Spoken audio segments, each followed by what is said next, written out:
പൊയ്ക്കൊണ്ടിരുന്നതാണ്. പെട്ടെന്ന് അതൊരു സ്റ്റോപ്പ് ആവാൻ സാഹചര്യം വന്നു. അപ്പോൾ ഇത് മുന്നിൽ കാണുന്നതിലൊരു പെട്ടെന്ന് അല്ലല്ലോ.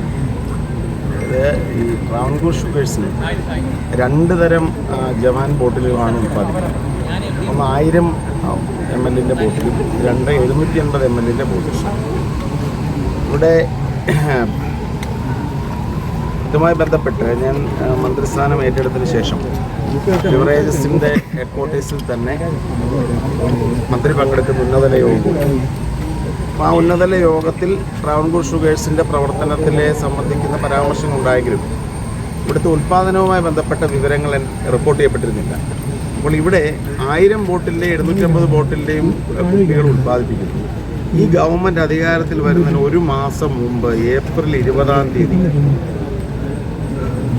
1000 ലിറ്റർ ബോട്ടിലിൻ്റെ 1000 ml ബോട്ടിൽ ഉൽപ്പാദനം നിന്നു. അതിനുശേഷം ഈ ഗവൺമെൻറ് അധികാരത്തിൽ വന്ന ശേഷം ജൂൺ മാസം 11 തീയതി ആണ് രണ്ടാമത്തെ 750 ml ഉൽപ്പാദനം നിന്നത്. സമ്പൂർണ്ണ പ്രൊഡക്ഷൻ നിന്നു. ഇതുമായി ബന്ധപ്പെട്ട മാധ്യമ വാർത്തകളിലൂടെയാണ് യഥാർത്ഥത്തിൽ ഗവൺമെൻറ് ഈ കാര്യം അറിയുന്നത്. ഇത് അറിഞ്ഞ ദിവസം തന്നെ ഞാനിതിൻ്റെ ഉന്നതതല മീറ്റിംഗ് വിളിച്ചു ചേർത്തു. ഉന്നതതല മീറ്റിംഗ് വിളിച്ച് ഇതുമായി ബന്ധപ്പെട്ട മാനേജ്മെൻറ്റ് റിപ്പോർട്ട് ചെയ്തു. ആ റിപ്പോർട്ടിങ്ങിലാണ് ഏപ്രിൽ മാസം 20 തീയതി, ഒരു മാസം മുമ്പ് ഇവിടെ 1000 ml ഉൽപ്പാദനം നിലച്ചതിനെക്കുറിച്ച് റിപ്പോർട്ട് ചെയ്യപ്പെട്ടത്. അതിന് കാരണമായി ചൂണ്ടിക്കാണിക്കപ്പെട്ടത് 1000 ml ബോട്ടിൽ ഷോർട്ടേജാണ്.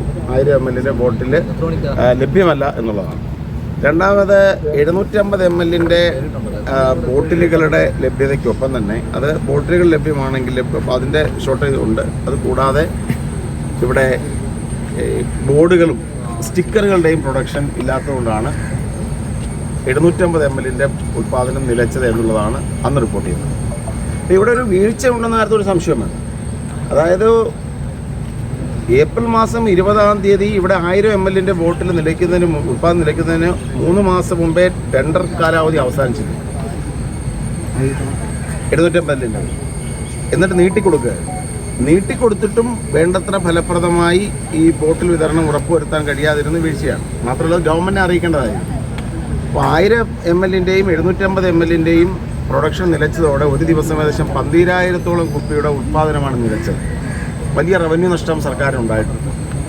അത് റിപ്പോർട്ട് ചെയ്യാതിരിക്കപ്പെട്ട സാഹചര്യത്തെക്കുറിച്ച് അന്വേഷിക്കാൻ അതിൻ്റെ റവന്യൂ നഷ്ടം കണക്കുകൂട്ടാൻ ടാക്സ് സെക്രട്ടറി ചുമതലപ്പെടുത്തി. അതിൻ്റെ റിപ്പോർട്ട് ഇതുവരെ ലഭിച്ചിട്ടില്ല.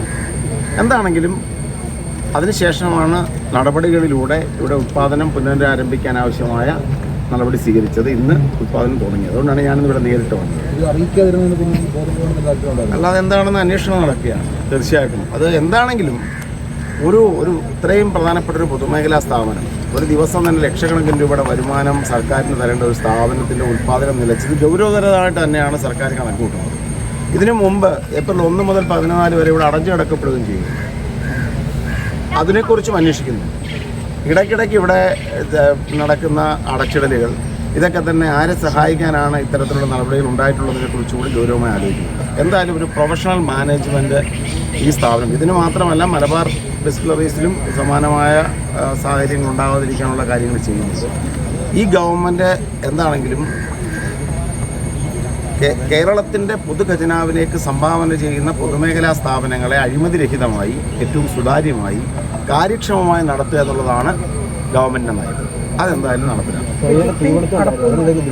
അതിനെ സംബന്ധിച്ചും പരാതി ഉയർന്നു വന്നിട്ടുണ്ട്. നമ്മൾ അതിനെക്കുറിച്ച് അന്വേഷിക്കുന്നുണ്ട്. എന്താണെങ്കിലും ഇതെല്ലാം തന്നെ ഫലപ്രദമായി അന്വേഷിക്കാൻ തീരുമാനിച്ചിട്ടുണ്ട്.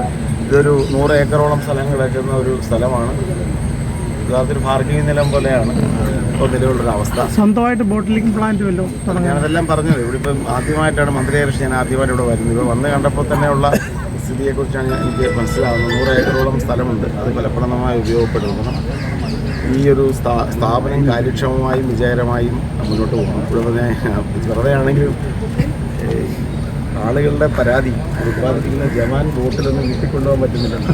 കാരണം അതപ്പോഴേ ചോർന്നു പോകുന്നു, അല്ലെങ്കിൽ അടപ്പുൾപ്പെടെ ഊരിപ്പോകുന്നു എന്നാണ് പറയുന്നത്. അപ്പോൾ ഓരോന്നിനും നമ്മൾ ശ്രദ്ധിക്കേണ്ടതുണ്ട്. ഇപ്പോൾ വ്യക്തിപരമായി മദ്യപാനത്തിന് ഞാൻ എതിരാണ്, അല്ലെങ്കിൽ ലഹരിയുടെ വ്യാപനം കുറയ്ക്കുക എന്നതാണ് ലക്ഷ്യം. പക്ഷേ ഒരു സ്ഥാപനം ഇവിടെ ഉള്ളപ്പോൾ അതിന് കാര്യക്ഷമമായി നടത്തണം. ഇവിടെ കൃത്യമായ ഉൽപ്പാദനം നടക്കണം. അതിനകത്ത് അഴിമതി ഉണ്ടാകില്ല. ഉൽപ്പാദിപ്പിക്കുന്ന കാര്യങ്ങൾക്ക് ഗുണനിലവാരം ഉണ്ടാകും. ഇതെല്ലാം ഉറപ്പുവരുത്തേണ്ട ബാധ്യത സർക്കാരിനുണ്ട്. തീർച്ചയായും ഉറപ്പ് വരുത്തുക തന്നെ ചെയ്യും. മാനേജ്മെൻറ്റ് കൃത്യമായിട്ട് നടപ്പിലാക്കും. അതോടൊപ്പം എല്ലാവർക്കും തൊഴിൽ ലഭ്യമാകാത്ത സാഹചര്യം ഇവിടെ ഉണ്ടെന്നാണ് പ്രാദേശികമായ ആളുകൾ പറയുന്നത്. വർഷങ്ങളായി ഒരേ ആളുകൾ തന്നെ ജോലി ചെയ്യുന്നു, മറ്റ് ആളുകൾക്ക് തൊഴിൽ ലഭിക്കുന്നില്ല.